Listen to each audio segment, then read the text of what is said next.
come from a pretty like lowly state, you know, and we still remain in that. And so like our equipment, you know, it's like the stuff that we bring, everything, you know, it's like it's always a miracle that it turns on and that it works, and then all of a sudden, you know, there's all these factors that could kill everything, but usually, you know, the thing turns into magic somehow, you know?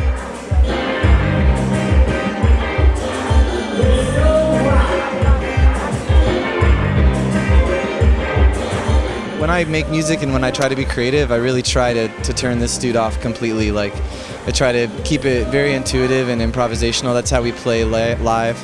And that's how my records all are, based on improvisation and sort of spontaneous generation. It's a pretty naked thing, because then it's like everything that you love is just coming out, whether you like it to or not, which can be pretty interesting sometimes.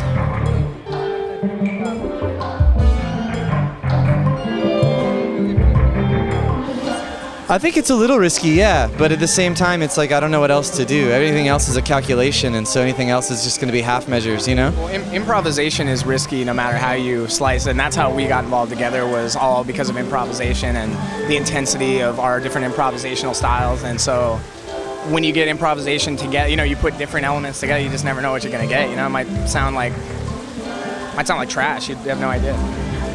But we like trash. Yeah, trash is good. I don't really make songs or write songs, you know, like they don't have choruses or verses or anything like that.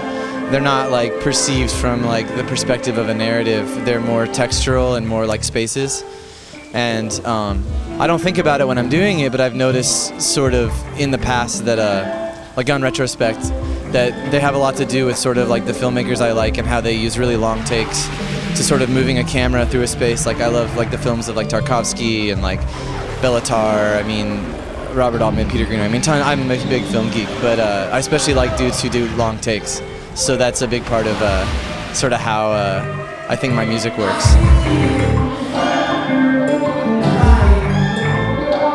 I think it's all based on experience when you're playing too. You know, it's not a lot about how good you are at guitar, how technically, you know, skilled you are. It's all about experience and the people involved and the personalities. And when you improvise or when you improv or whatever, you feel connected to each other.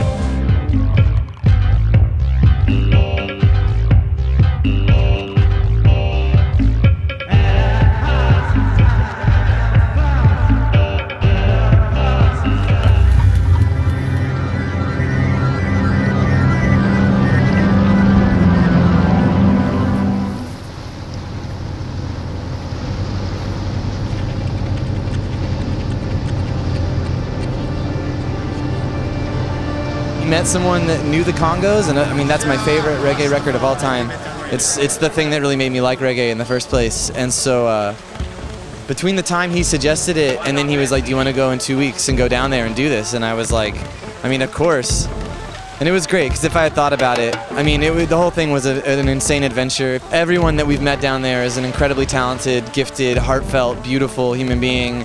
There's so much musical talent there, it's impossible to even describe. And so we've been making just these real minimal dancehall beats and going down there and recording these guys, and we're trying to get this label rolling so that we can be siphoning from our reptile to like this place. These people live like kings there because they still remember how, you know, and they remember how to improv, you know? So improv in life. Yeah. Not just music.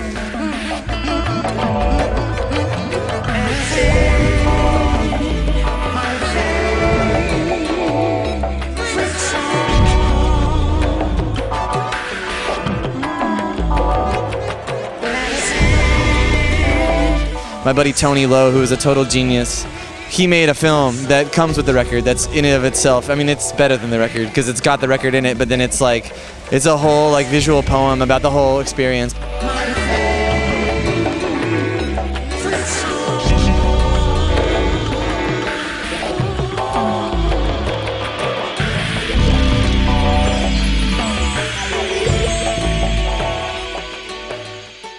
Hi, I'm Cameron, and this is Alex. Hi.